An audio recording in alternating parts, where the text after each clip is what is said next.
Hürmetli vatandaş, bugünkü leksiyalarımızı başlayımız. Leksiyadası da Hacı Roza Washington'dan sözleyimiz. Bugün Çeslak İştimen 19. yıl 10. ayının 22. günü. Haftaki Seyşembe. Bir kelime vaziyet doğrusu da sözlesek, bugün Amerika Koşmuş Ştatlarının Prezident Trump efendi şahinçlik alışında dedi ki, Cungo bilen Saudi kelişimi imzalaşımız mümkün çünkü sohbet oңuşluk bulawatıdı dedi. Bu yengil yetip kelgen haber. Endi bunu atiga kaldırdık mezmununu. Lekin vaziyet şu değil. Enlikçi asliki mavzularımız, tayyorlagan mavzularımız bu iki vatandaşlarga leksiya sözleyimiz.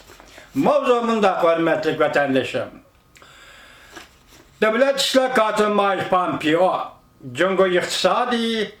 Cungo'da iqtisadi faaliyet kılıvatkan Amerika şirketleri Şangan namayişçilerini kollaganlığı tüpeyli.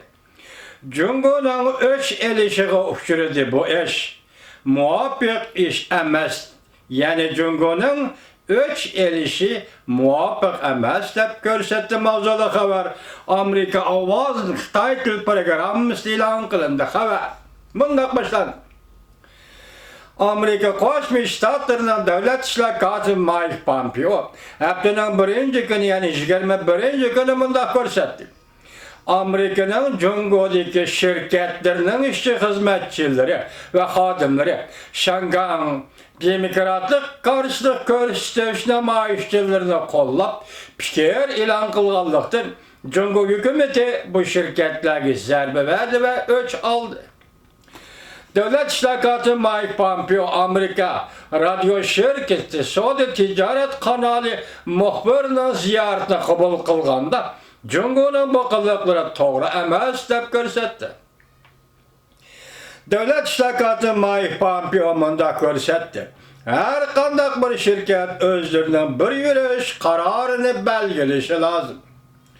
Bir neçe haftadan bir aşkara şundak anlap kilovatımız, şundaklı biz uzundan beri bilip kilovatkanımızdak Beijing'den uzun kolları bizden şirketlerimizge sunuldu. Bizden şirketlerimizge uzartıldı. Cungo şirketlerimizden akli mülk hukuklarını oğurladı. Şirketlerimizi teknike ötünüp bir işe mecburladı. Nurgun şirketlerimizden Cungo'da soda kılış ve soda kılışları yanında payda elişiğe kıyınçılık keltirip çıkardı. Devlet İşler Katı Mike Pompeo mundaq görsetti. Taşkı siyaset taraftan qaraganda biz mundaq hesaplayımız.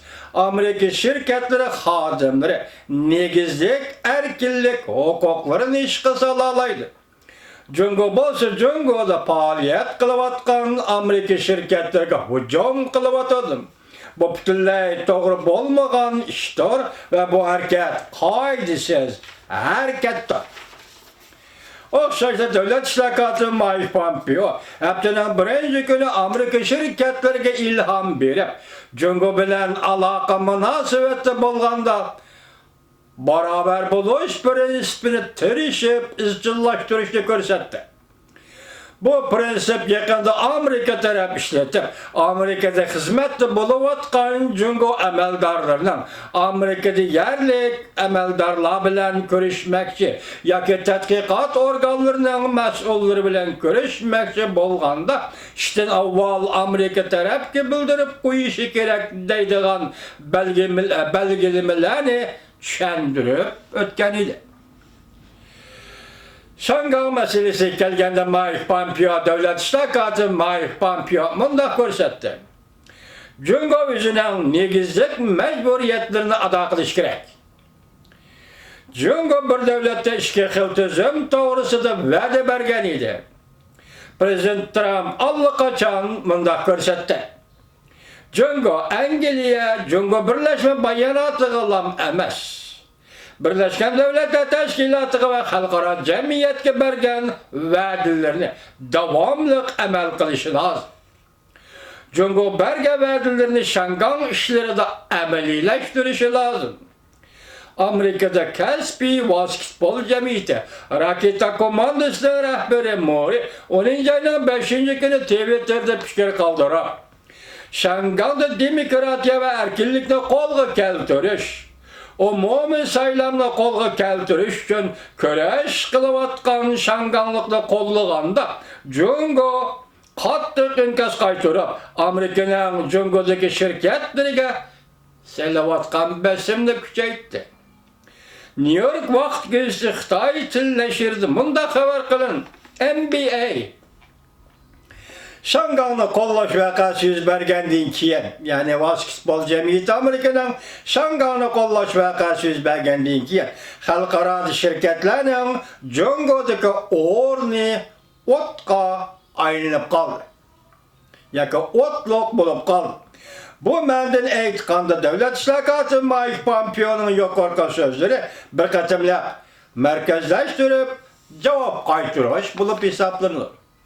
Bu leksiyaning ma'ni shuki, tunigi basketbolchilar, Amerikaning basketbolchilari Jungoda bozorning chetga qishiga uchirdi. Yoki jamoat fikrining shu sababdan chetga qishiga uchirdi. Bugün endilikdeki Amerika Qo'shma Shtatlarının Jungoda iqtisodiy faoliyat olib borayotgan shirkatlari turli qiyinchiliklarni paydo qilib Jungo hukumatining zarb berish obyektiga aylandi. Chunki bu shirkatlarning xodimlari, ishchilari, ish xizmatchilari Şangandagi demokratik namoyish harakatini qo'llaganligi uchun. Demak, siz shuning diqqat qiling-ki, hurmatli vatandosh, hozir İşte devlet oturuşundaki münasebetlerinin ramkisi, yani hükümet dairesiga ramkılar endi kengayip, işte devlet oturuşundaki puralar arası yetip geldi degan gap. Bunu paydo qilayotgan taraf qaysi taraf? Yanada Jungo taraf. Birinchi olup bu ishni paydo qilayotgan yanada Jungo taraf. Yani Amerika davlat puralari bilan Jungo puralari ziddiyat selayotgan taraf yanada Jungo taraf.